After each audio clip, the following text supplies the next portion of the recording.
I'm not interested in hearing your opinion.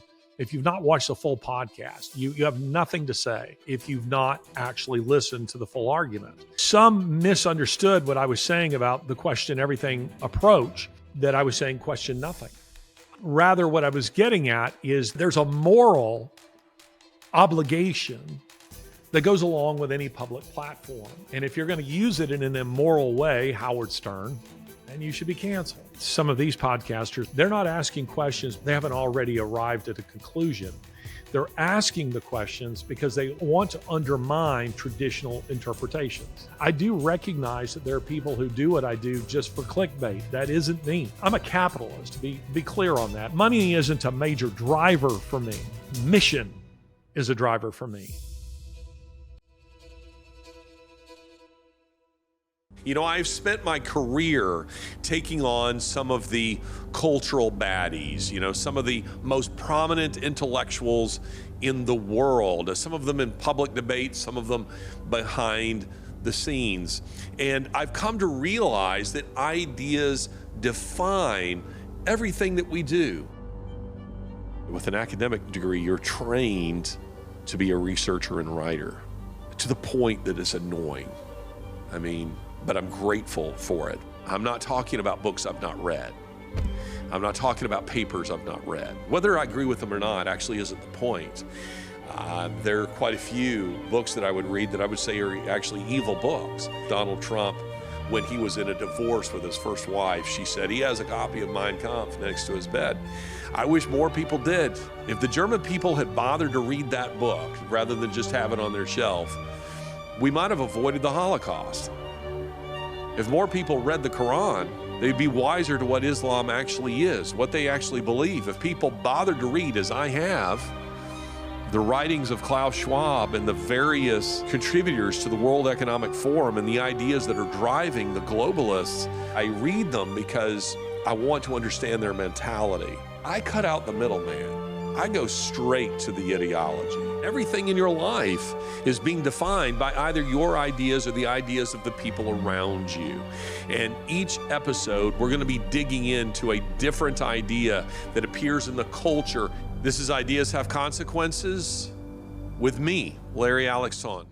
Welcome to another episode of Ideas Have Consequences with me, Larry Alex Taunton. And in this somewhat unusual episode, I just want to have a conversation with you, laying out a little bit of the philosophy that is behind Ideas Have Consequences. That is to say, my ideas and the way I approach something like this, because I think it might be helpful for some of you who are perhaps new to this show, or maybe to some of you who have been following it for quite some time.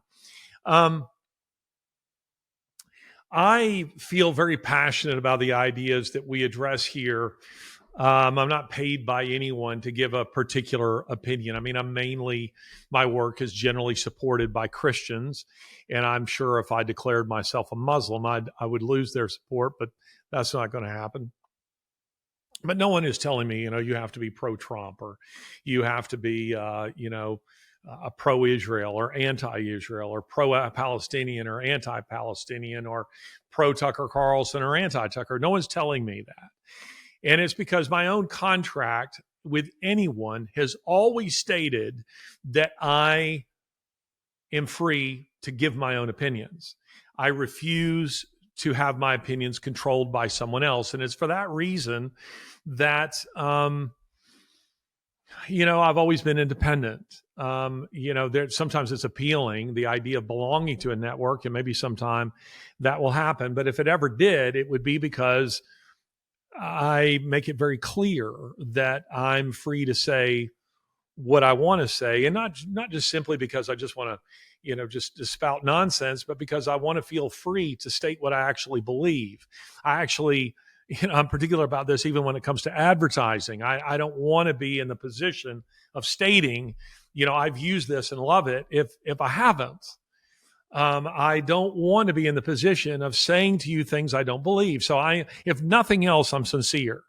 I like to think that I'm well prepared, but there's actually more that goes on behind that I think is important for you to process, not just when you listen to Ideas Have Consequences, but when you're listening, to any other podcast, or you're watching any other TV show, or you're listening to your pastor or whoever else it might be. And that is this: I think there is a moral responsibility that rests upon those of us who have a public platform. Now, it doesn't have to be a podcast. It doesn't have to be on nightly network news. It may be that you're a Sunday school teacher. It may be that you're a pastor. It may be that you're a teacher in an elementary school, or maybe you have some other kind of teaching role. But at the end of the day, what I'm doing here is essentially teaching. Other podcasters, that's what they're doing. Whether that's Megyn Kelly, or that's Joe Rogan, or it's Candace Owens, that's what's going on. There's a kind of teaching that's going on, because they're sharing with you an opinion that's meant to shape how you understand the given topic, whatever that might be. It might be a news issue, or it might be a policy of some kind, or it might be, some kind of academic discussion, dealing with philosophy or history, who knows, whatever that might be. But I've had to think very deeply on this, because my career has been spent in one form of teaching or another. When I was very young, I was a camp counselor, probably like many of you. That was my first opportunity at, any kind of teaching. And at that age, I had very little to offer, because I was young. I was 15 the first time I was a camp counselor. Some of the people that were in my little camp group were older than I was. I certainly didn't have a lot of life experience, and at 15 you don't have loads of education, but all the more reason for me to be careful that I was pointing people where I should have been pointing them, where I was pointing them, which was to Scripture, because these were Christian camps, where I was a camp counselor. Later I would be a youth director in a church, and a youth group leader, sponsor, that type of thing. And then also, I eventually was teaching. I was teaching university. I was teaching in preparatory schools. And of course, I was speaking in a lot of different places. So I've had a lot of reason. And then you add to that, Ideas Have Consequences, a podcast like this. In uncertain times, wise investors look for stability. Markets are overinflated. Inflation remains a concern, and global tensions continue to rise. That's why many are turning to the safety of physical gold and silver. AlphaOmega Gold is a Christian-owned precious metals company known for honesty, transparency, and biblical stewardship principles. Their team help clients protect their investment with integrity and clear guidance, never pressure. Right now, AlphaOmega Gold is offering a free precious metals navigation guide to explain why owning gold and silver can be a smart, strategic hedge for retirement accounts and long-term security. Don't wait until economic shifts impact your future. So today, go and visit www.ao.gold/IHC or call 855-4AO-GOLD. That's 855-426-4653. Call today to learn how simple it can be to secure what matters most. What I want you to think about, what I want you to process, because this sort of thing has come up in the comments on YouTube, and I've tried to engage those comments as best I can, and I've crossed swords, with some of you. That's been fun. I don't usually have a lot of time to do that on YouTube, but this past week my wife was gone, and so I had a little bit more time, and I sat down and read some of those comments as I could, and began replying to them. And what you began seeing there, what I began seeing, was this pattern that was in response to a couple of podcasts we've done on the whole question everything philosophy.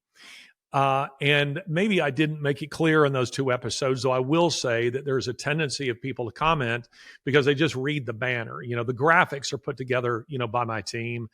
Graphics are what they are. And, it's like reading a headline and then responding to the headline without reading the article. There are a lot of people who love to comment. One guy even said, I'm 30 seconds in. And then he, offered to tell me how wrong I was on absolutely everything.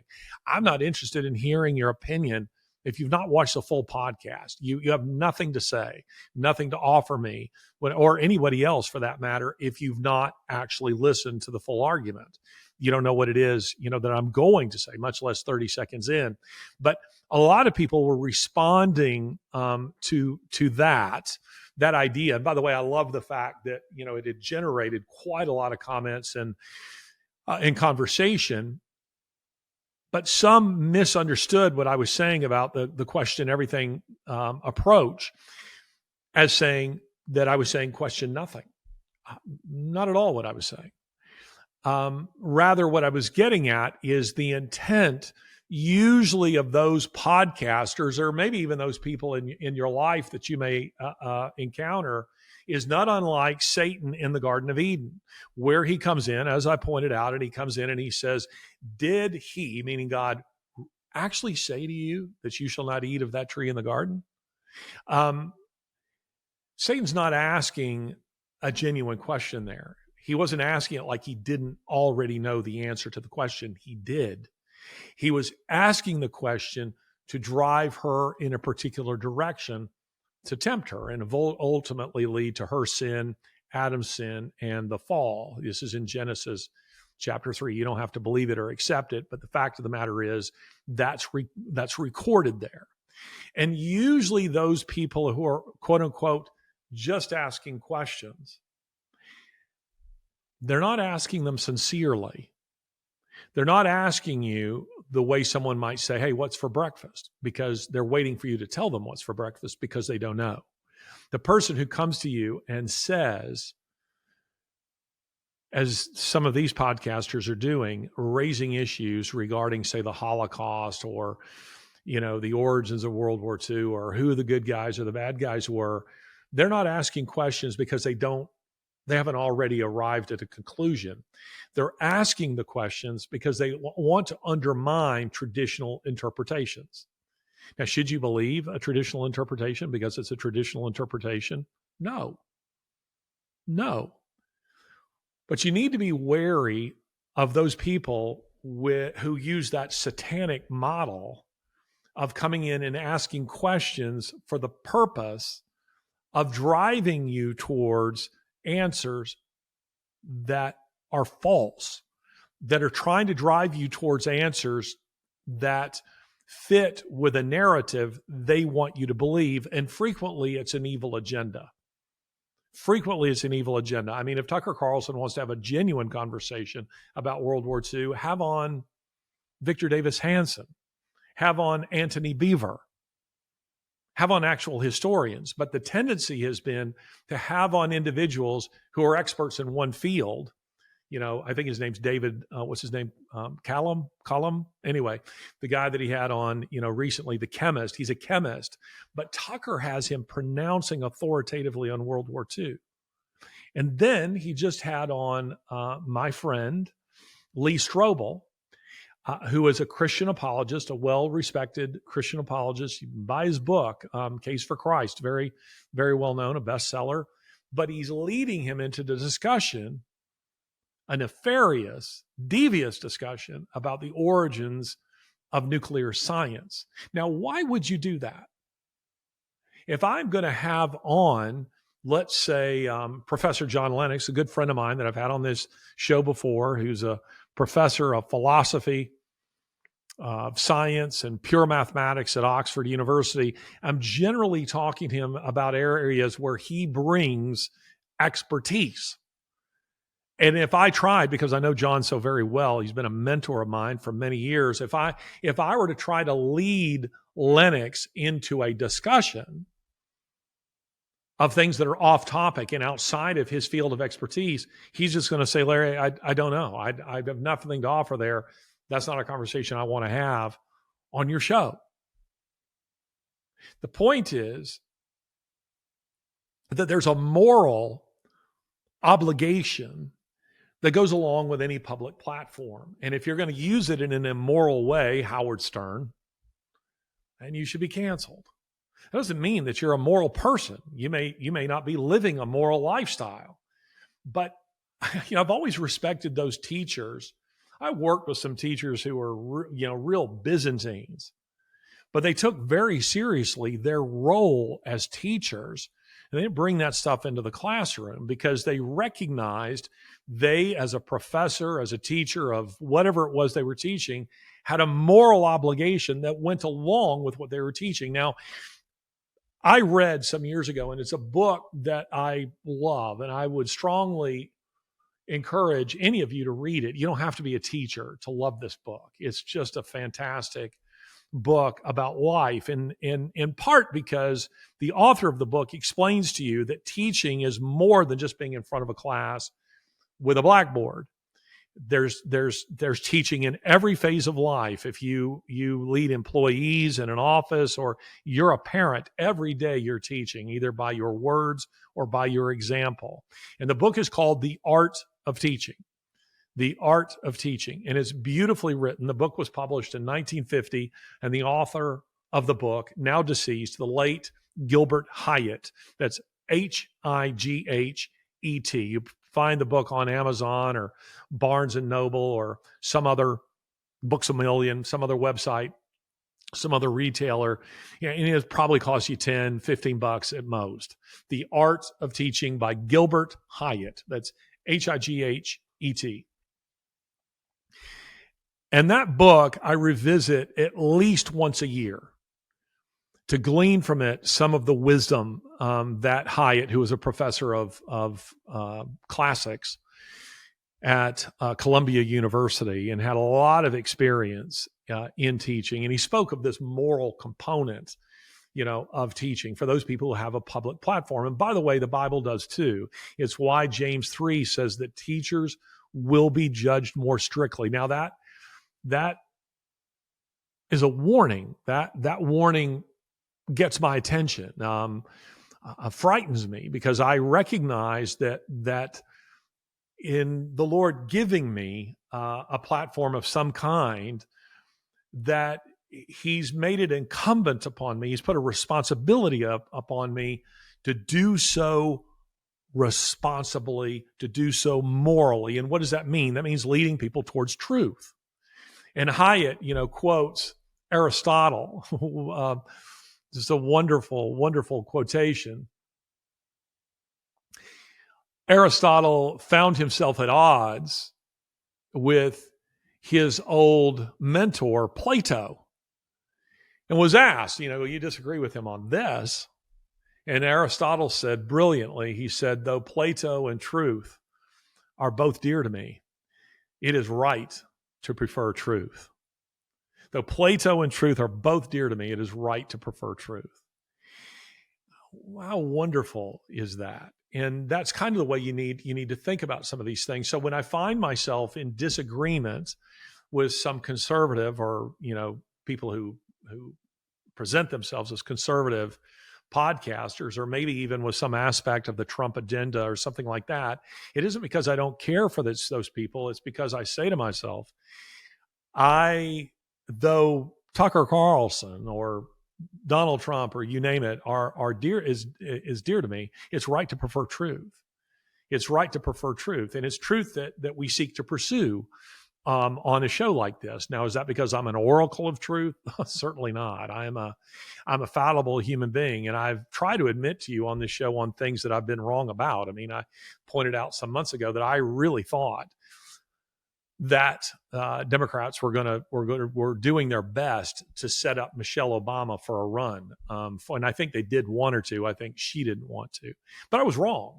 I thought she's gonna suddenly they're gonna get rid of Biden and they're gonna put her up as the candidate. Well, I was right on the first part. I was wrong on the second part. Show like this, sometimes is a little bit like prognosticating. It's like College Game Day, where they all make their picks. Well, you're going to be right on some, you're going to be wrong on others. But I'm trying to drive you towards truth when we're talking about things in the past. When we're looking forward, I'm making predictions. I'm telling you what I think might happen, and I may or may not be right. But I'm looking in the past, I want to point you towards truth. And it's something, if it's something that's murky where I don't know, I will tell you so, that I can't arrive at some answer here because I just don't know the answer. There are other things I feel pretty confident about: who the good guys were in World War II and who the baddies were, and whether or not the Holocaust actually happened, are a couple of them. And by the way, it is worth stating here that you need to be aware that I don't think that you need to deny the Holocaust to question the policies of modern day Israel. Two things can be true at the same time. One, that the Holocaust happened, and it did. It factually happened, along with Stalinism and the extermination of whole populations after World War II, along with the Armenian genocide and the genocide of Kurds, and genocide in Somalia and the Congo and all kinds of places where the modern genocide of Christians. You realize that Christians are dying at a rate of 100,000 per year for their faith in what are called situations of witness, meaning not in car accidents, but for their faith. That translates to 11 per hour, 24 hours a day, 7 days a week, 365 days a year. Those are facts.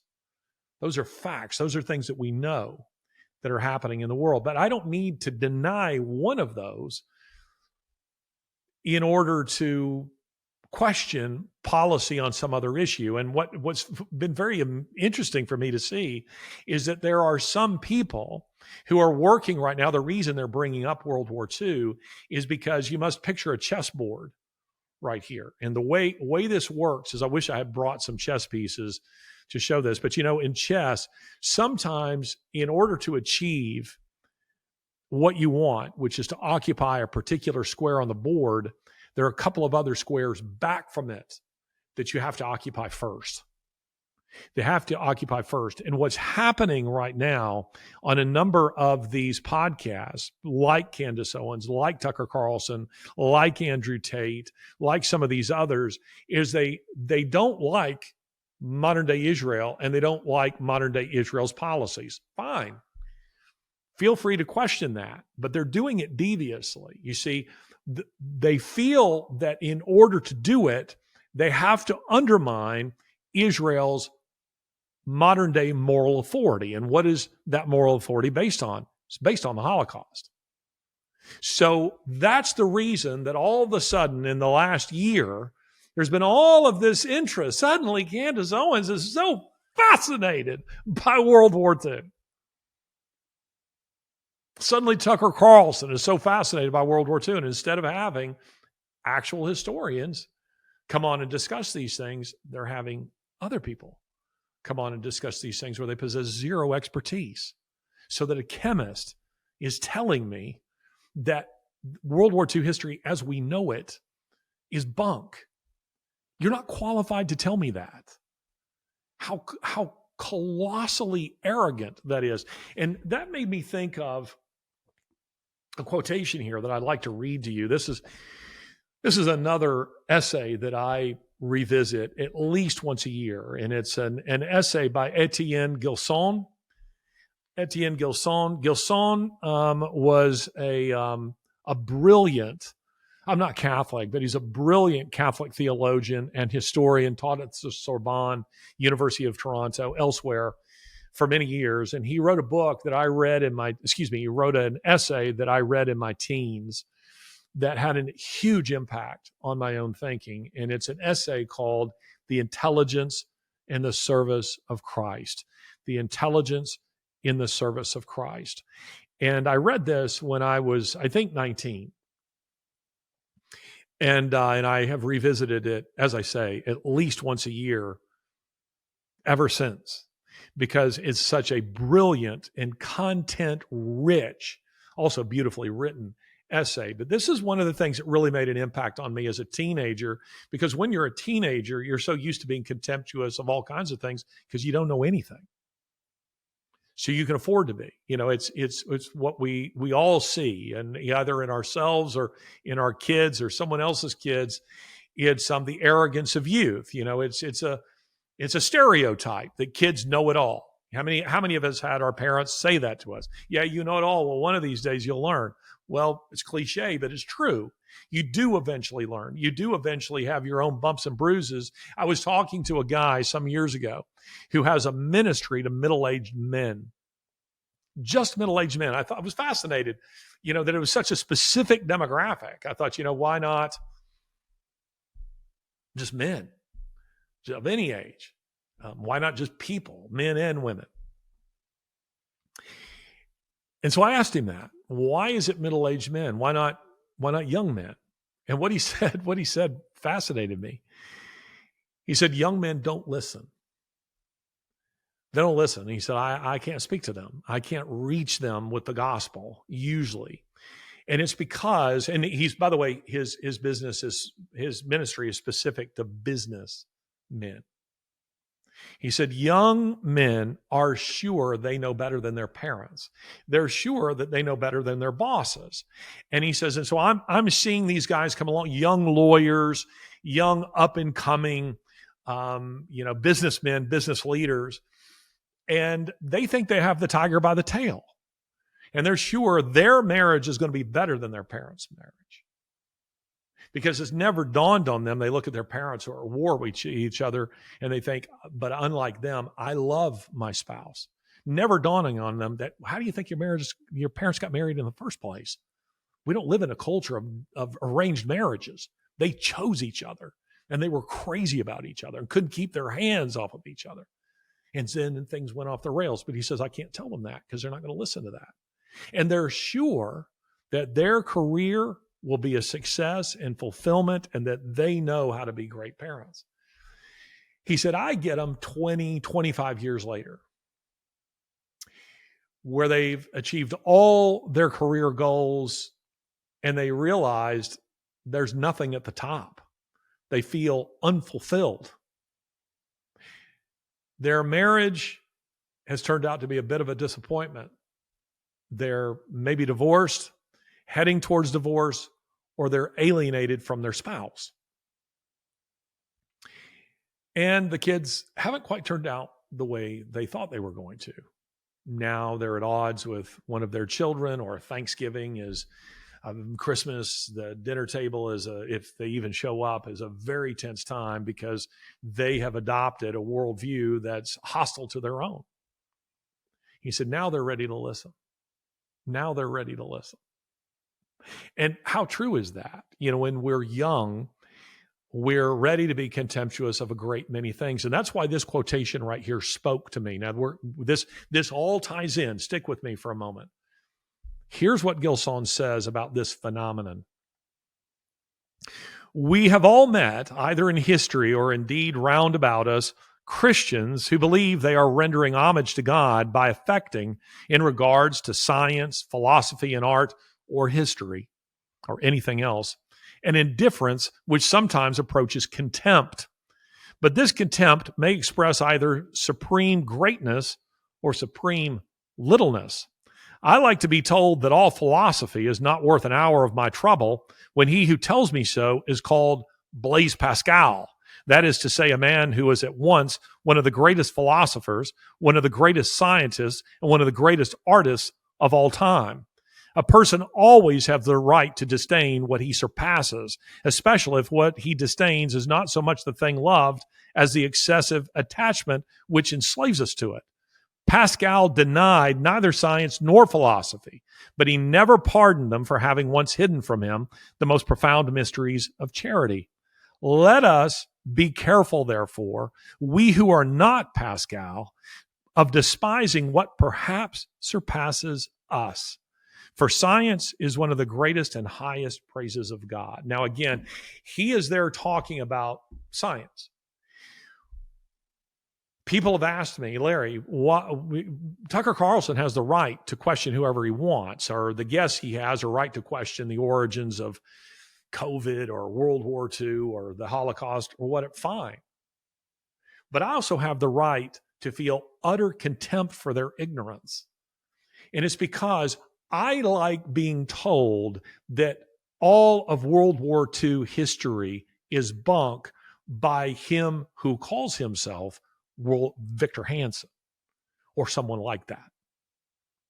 I like being told that my understanding of a particular field is nonsense by him who is actually a person who has surpassed that field, not by someone who disdains it in his morass of ignorance.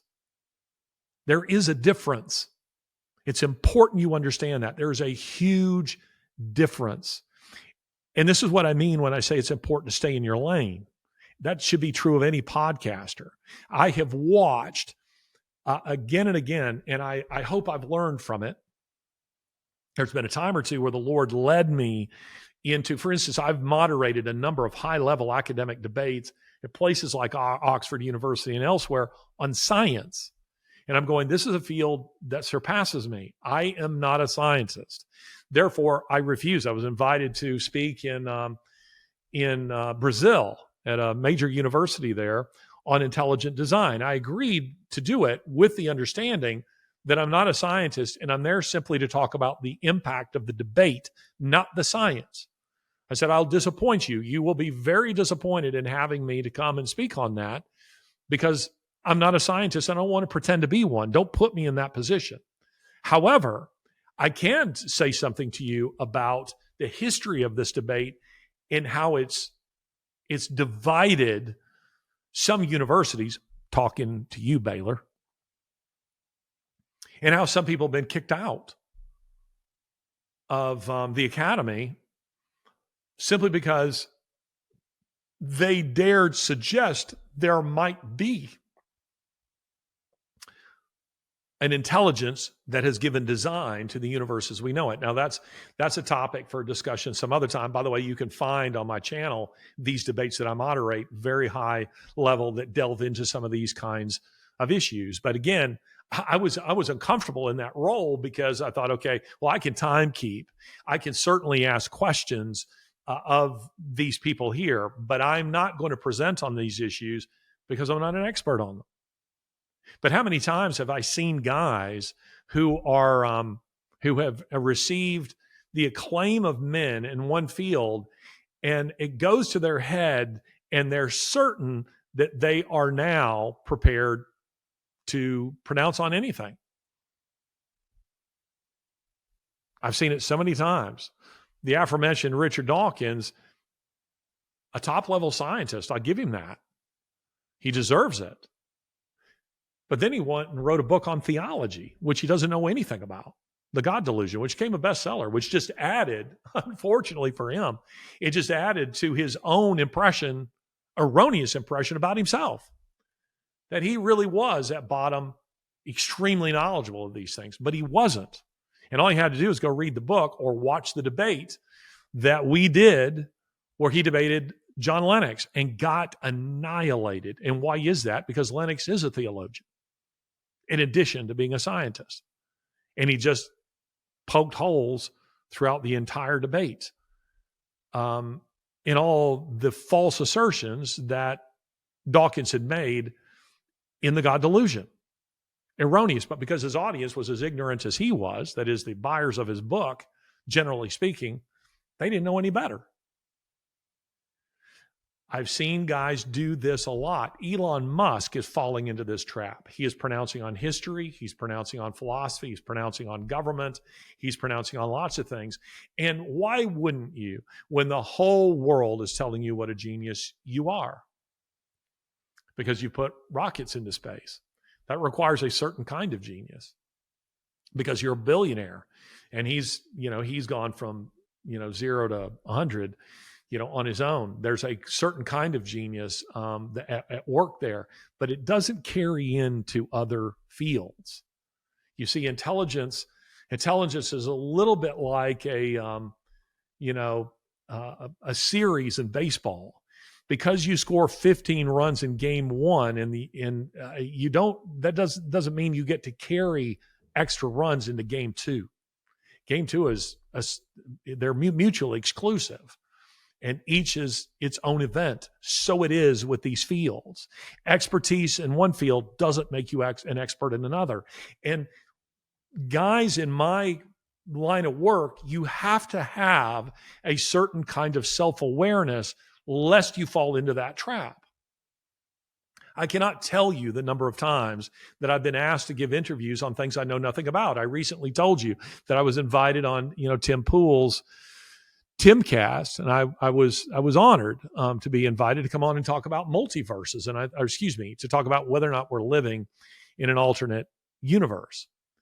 And I just said, look, I think you guys have something in mind here that I'm missing, because my answer is going to be no. And then what are we going to talk about for the next 2 or 3 hours? You see? I was also invited some years ago to, this was, gosh, when would this have been? A long time ago. I was asked at CPAC to give an interview on Obamacare. My publicist had promoted me. I don't know if my publicist had promoted me as an expert on Obamacare, but as soon as I went into the interview, I thought I was going into the interview to discuss Obama's war on the Christian faith. And the interviewer goes straight to Obamacare. And there's this long, dead silence on my part, because I'm going, what in the world? And at some point I said, I don't know anything about Obamacare. And I'm sure he's thinking, well, then why is he on here? Who scheduled this guy? I thought we were going to talk Obamacare. Gilson goes on to say this, and it's worth bearing in mind in your own personal life. A person can do as much damage as good for the Christian faith, or whatever cause you want to fill in the blank with, by pronouncing confidently in an area where, to use his terminology, he does not surpass the top. He doesn't possess the topic. He doesn't understand it. He doesn't own it. You can do as much damage as good. And I've watched Christians do this on discussions over creation. I've watched them do it on discussions over bioethics. I've watched them do it on discussions on eschatology. I've watched them do it on discussions of science. I get nervous when I see guys who don't have any understanding of a given topic just boldly go where angels fear to tread. And I've been guilty of it, particularly when I was young. And I'm so glad that I read Gilson on this when I was 19 instead of when I was, 49. He saved me from an awful lot of heartache, but also he saved me from leading others astray. Now, coming back to Gilbert Hyatt says this, and I took this on board when I first started teaching, in whatever capacity it was. I think this was when I was a graduate teaching assistant, teaching however many hundreds of students Western civilization. And he said this: a good teacher must know the subject, must like the subject, and he must like his students. He must know the subject, he must like the subject, and he must like his students. There are a lot of teachers who do 1 and 2. They know the subject and they like it, but they can't stand people. They don't like their students. You've probably run into teachers like that, professors like that. They just want to be in the laboratory all the time or in their office writing their books. That's what they want to do. And they only teach because they're required to. Then there are others, and this is where the left has taken us, who are number 3. They like the students. They enjoy the attention. They enjoy engaging the students, but they don't know the subject and they don't like it. So they're just personalities in the classroom. A good teacher has to have that trifecta: know it, and like the students. I possessed all 3 of those in my field. I knew my subject and was constantly learning it. I would use my summers, when I had the summers off, I would say this summer, I'm focusing on Greek philosophy, so that by the time the year rolls back around, I know a lot more about Greek philosophy than I knew before, because I'm going to just read Greek philosophy all summer long, or I'm just going to read literature related to ancient Mesopotamia, or the Middle Kingdom in Egypt, or feudalism in Western Europe, whatever the topic might be. And then I made a point of going to the places, because that enriched the experiences and it seasoned my lectures with students. I'm talking to them about the Great Pyramids at Giza, and I'm describing them because I've climbed them, because I've been through them, because I've seen them and sat in awe of them many times, or I'm describing them the Trojan War, and I've been to Mycenae, and I've been to Troy, or was believed to be Troy. And I can sprinkle that in, and I can see them, as I like to say, they're students, they're sitting back further and further. And then there are those they're starting to lean in. And I want to make my students lean in, where as they're listening to me, I'm seeing them start to lean in, and I can see them holding eye contact, because now I've sparked their interest. I've sparked their imaginations. I've sparked their minds. That's what I want to do. That's what I want to do on Ideas Have Consequences. I want to spark your minds. I want to be a flint that sparks your mind. So is it me trying to tell you what to think? No, I'm not trying to tell you what to think. I'm trying to help you think. I'm trying to help you, as some of you have said in the comments, that you were never really trained how to think critically. That has happened more and more, and it's not your fault.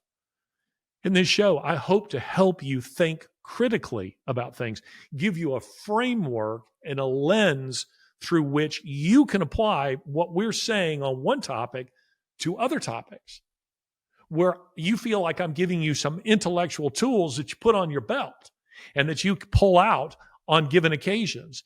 I want to help you in that kind of way, just as I did for my own students. And it's because I know the subject. I don't know everything about it. But the topics we discuss here, I feel comfortable that I know them competently to discuss them with you. I love the topics that we discuss here. I love ideas. And I love seeing how they affect things. I was thinking earlier today, when I was in a conversation with Lawrence Fox, my colleague and dear friend, I was thinking today,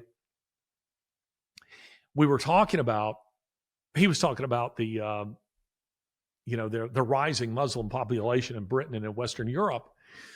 And I was thinking about the World Economic Forum's depopulation program. And I thought, isn't it interesting? The two of them, kind of go together, that on the one hand, that you have white people who, for the most part, are having almost no children.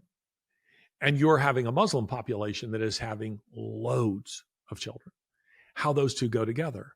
That the leftist elitists are pushing depopulation while at the same time importing an alien culture. And I thought, that would make an interesting podcast to demonstrate how those two go together.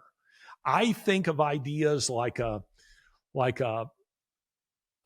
bullet that we put into a rifle, bolt action. We chamber it, we fire it, and then we go down range and we see what its impact actually is. In this show, we're going down range all the time to see what the impact is of a given policy and the idea behind the policy. That's what I've been doing in South America. We've been talking about immigration and open borders. So then I went to show you, to investigate what was actually happening on the ground. We're talking about the World Economic Forum. And whereas used to, maybe when I was teaching Greek civilization, I go to Mycenae, or, I would go to Troy, or I'd go to something along those lines. I'd go to, Olympia, Delphi, Athens, the Acropolis. Now, I'm going to places like the World Economic Forum in Davos. Now I'm going to places like USAID Cairo. Now I'm going to places like Darien in South America and Nicoclea, Cartel Town, and things like that. It's the same thing. It's the same thing. It's our way, it's my way of exploring the idea for myself. And then when I've arrived at a conclusion, to go, I'm ready to go on the show and tell you guys what I've learned, what I've found out. That's what we mean when we say that I'm your guy in the field. But it's important I know the subject, that I like the subject. And why is it necessary that you like the subject if you're a teacher? Because, says Hyatt, otherwise you're just a hypocrite. And he says, and your kids will know it. If you're teaching a subject, just to use this as an example, if you teach statistics or you teach chemistry and you hate it, I promise you, you will not produce a student who doesn't also hate it, because you will radiate your disdain for the subject matter. You don't want to be that. I don't want to be that. So I'm talking to you about things that interest me because they fascinate me. And I hope they spark your imagination and they fascinate you. And at the same time, I'm hoping to give you a biblical lens through which to understand it, because it's our anchor. It's otherwise we're just all sail, no anchor people. We're just all, if you are not properly grounded in an absolute worldview, then it's hopeless. You will go anywhere. To quote a line that I love from Lonesome Dove, arguably the best Western of all time, and one of the few movies, by the way, miniseries, that's better than the book. I read the book.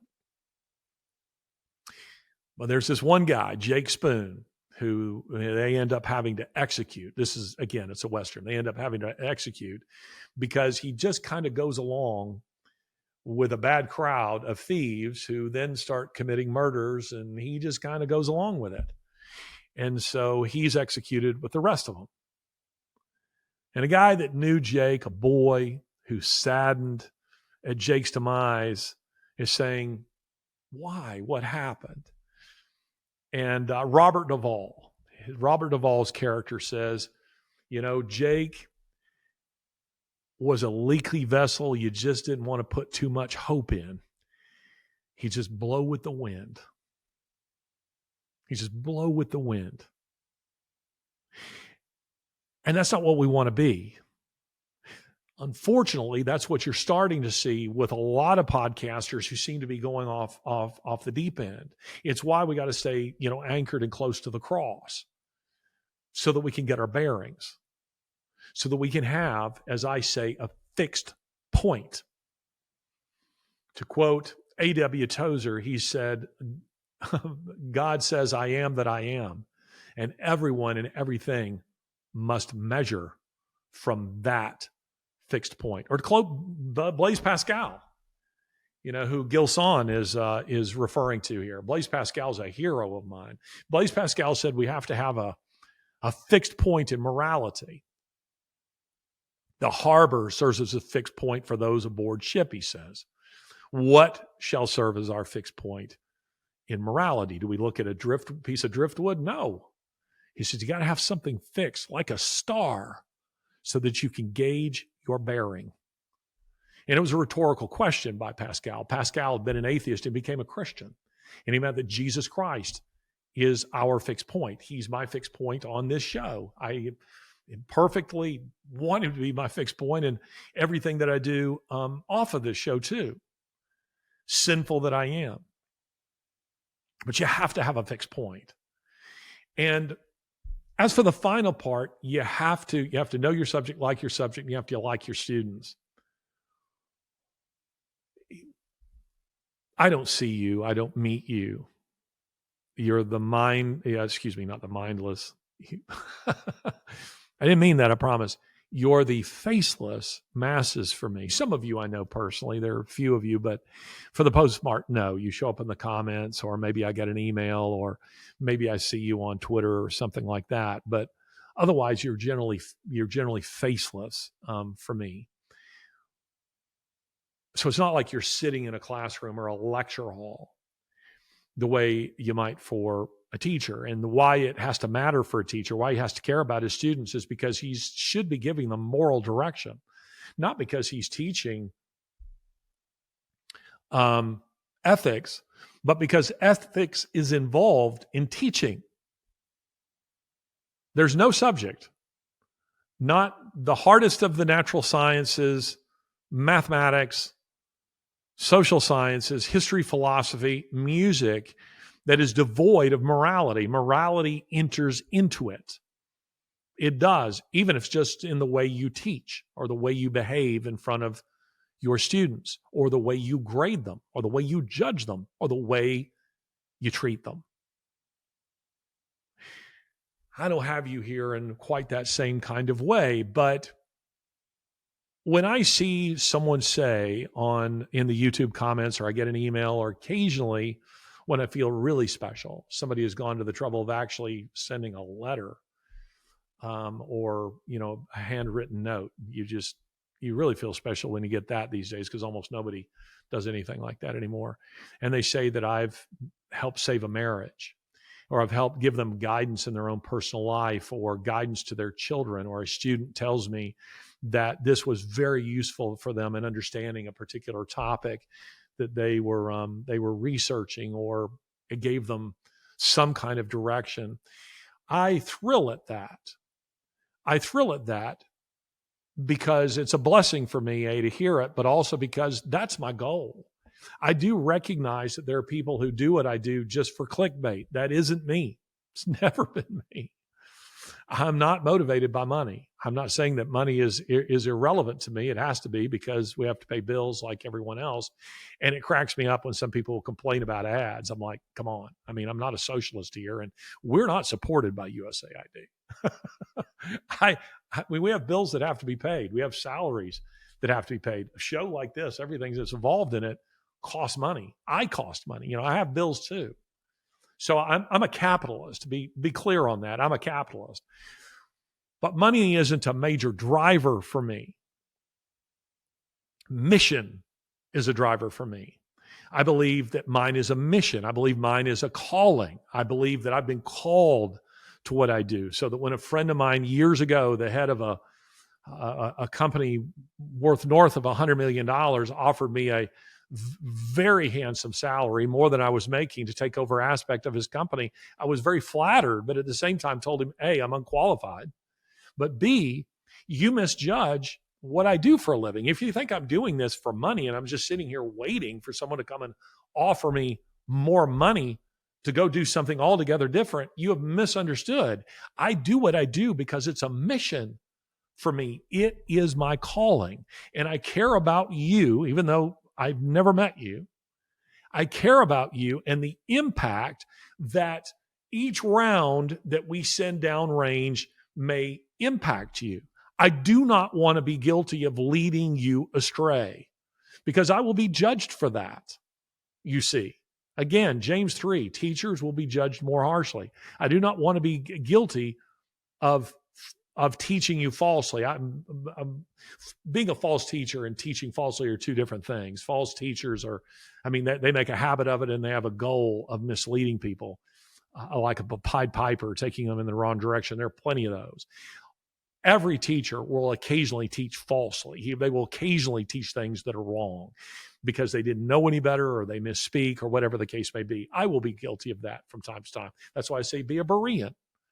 The people in Acts chapter 17, I believe it is, who are searching out what the Apostle Paul was telling them to see if it was accurate and true. But I want to teach you where I'm leading you to truth, and I'm helping to give you a confidence about how to navigate this world and understanding it as it relates to issues that I myself feel that I have competency to teach and speak on. And therefore, I wanted to have this conversation with you because I wanted you to be aware. I wanted you to think about the moral component of teaching, which is what a podcast is. I mean, unless I'm just, again, you're just totally void of morality, like a Howard Stern. But even comedians should understand that they have a moral responsibility to those that they're entertaining. Entertainers carry a moral responsibility in what they do. Your humor can be mean and vicious and demeaning, or it can be uplifting. I often say that, by way of example of what I'm talking about, you take old episodes of, let's say, something like Andy Griffith.